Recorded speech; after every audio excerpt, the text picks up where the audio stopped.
कोटा संभाग के सबसे बड़े जेके लोन अस्पताल में नवजातों की मौत मामले में अस्पताल अधीक्षक डॉक्टर एस सी दुलारा ने दावा किया कि प्रारंभिक पड़ताल में स्वाभाविक कारणों से मौत होने की बात सामने आई है। 2 दिन में 9 नवजातों की मौत के बाद कलेक्टर और मेडिकल कॉलेज प्राचार्य ने हालतों की समीक्षा की और अस्पतालों में संसाधनों की स्थिति को लेकर भी रिव्यू किया गया। नवजातों की मौतों के मामलों को लेकर अस्पताल अधीक्षक से बातचीत की हमारे संवाददाता भंवर एस चारण ने। बीती रात को 5 नवजातों की मौत और आज फिर रिपोर्ट हुई है कोटा के जेके लोन अस्पताल में 4 और नवजातों की मौत, यानी बीते 24 घंटे में 9 मौतें। और हमारे साथ अस्पताल के अधीक्षक डॉक्टर एस सी दुलारा है। तो दुलारा साहब, पिछले साल भी कुछ ऐसा ही देखने को मिला था जब 1.5-2 महीने के भीतर 100-125-150 मौतें रिपोर्ट हुई थी, तो क्या इसके पीछे क्या कारण है? आपने बिल्कुल सही कहा सर। न्यूबॉर्न डेथ्स जो रिपोर्टिंग है इस अस्पताल के शिशु रोग विभाग से 2014 में ये थी लगभग 1198, 2018 में थी 1005 और 2019 में थी 963। 3 नवजात तो वो हैं जो कि ब्रॉड डेड यानी कि मृत ही लाए गए शिशु रोग विभाग के अंदर। 3 नवजात वो हैं जिनके अंदर की ऑलरेडी कंजेनाइटल डिजीज़ थी कुछ न कुछ, जैसे एक के अंदर थी एनेनकेफेलिया यानी उस बच्चे के सिर ही नहीं था।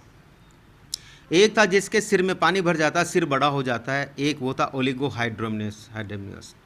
एक था प्लेसेंटा प्रीविया विद दी वेंट्रिकुलोमेगेली यानी कि ब्रेन के अंदर ही दूसरा पानी भर जाता है तो ब्रेन मैटर कम हो जाता है। यानी कि इस तरह से तीनों नवजात ये कंजेनाइटल डिजीज़ से ग्रस्त थे। और 3 नवजात और जो कि जिनमें से एक तो 12 से रेफर हुआ है, वो सेप्टिक शॉक में बताया गया है। एक और नवजात septic shock with respiratory disorder और एक है जो intrauterine growth retardation with refractory hypoglycaemia बताया गया है। यानी कि मिलाकर ये जो 9 मौतें बताई आपने, ये कहीं न कहीं शारीरिक कमजोरियों से नवजात जूझ रहे थे। लेकिन सर, सर्दियों का मौसम है और कोरोना काल भी चल रहा है, क्या ये कहीं कारण नहीं बन रहे हैं इतनी मौतें होने के? सर, जिस हिसाब से अगर कंपेयर करें तो सर्दी अभी ऐसी नहीं है बहुत ज़्यादा कि ठंड का टेम्परेचर बहुत ज़्यादा कम हो और ठंडी हवा का शीतलहर जैसा प्रकोप, ऐसा वो भी नहीं है।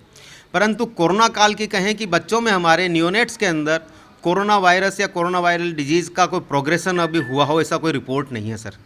तो कि जो न्यूबॉर्न पैदा हुआ, इवन मदर चाहे पॉजिटिव हो, परंतु न्यूबॉर्न जो पैदा हुआ है वो कोरोना पॉजिटिव ऐसा संभव नहीं है। लगता है उन्होंने बिल्कुल कारण, उन्होंने खुद ने he is the only specialist in this field, he is HOD of that department, he is specialist. उन्होंने कारण बिल्कुल हैं, कारण बताए हैं। चलिए, तो कुल मिलाकर के अस्पताल अधीक्षक कह रहे हैं कि जो मौतें हुई है वो स्वाभाविक थी और उन बच्चों को बचाना काफ़ी हद तक मुश्किल था। अस्पताल में संसाधनों के अभाव जैसी कोई बात नहीं है। कैमरामैन रामेश्वर कुशवाहा के साथ भंवर एस चारण, फर्स्ट इंडिया न्यूज़, कोटा। वहीं कोटा मामले पर चिकित्सा मंत्री डॉक्टर रघु शर्मा का भी बयान आया है। क्या कुछ कहा है उन्होंने, वो भी आपको सुनाते हैं। कोटा जेके लोन अस्पताल में 9 बच्चों की, शिशुओं की मृत्यु की खबर मुझे मिली। मैंने तत्काल मेडिकल कॉलेज के प्रिंसिपल सरदाना जी से और वहाँ के अधीक्षक से रिपोर्ट तलब की है और ये डायरेक्शन जारी किए हैं कि किसी भी स्थिति में चिकित्सकों की लापरवाही से एक भी बच्चे की जान नहीं जानी चाहिए। इसको आप लोग को इंश्योर करना पड़ेगा। जो रिपोर्ट मेरे पास आई है उनमें 9 बच्चों में से 3 बच्चे तो मृत अवस्था में ही वहाँ आए थे और 3 की जन्मजात जो बीमारी होती है उसके कारण मृत्यु हुई है और 3 नवजात की मृत्यु COT के कारण, दूध पिलाने के टाइम में लंग्स में दूध चला जाए या और कोई कारण हो जाए, उसको COT बोलते हैं। तो COT के कारण 3 बच्चे मृत आए और 3 बच्चों को जन्मजात बीमारी की वजह से मृत्यु हुई। भविष्य में उनको ये साफ हिदायत दी गई है कि किसी भी सूरत में आपके इलाज की व्यवस्था इतनी चाक चौबंद रहनी चाहिए, एक भी बच्चे की मौत नहीं होनी चाहिए, इसको सुनिश्चित किया जाना चाहिए। मुख्यमंत्री जी भी इस बारे में गंभीर है, सरकार गंभीर है और हम इस बात को सुनिश्चित करेंगे कि कोई बच्चे की जान नहीं जाए, उनको बचाने की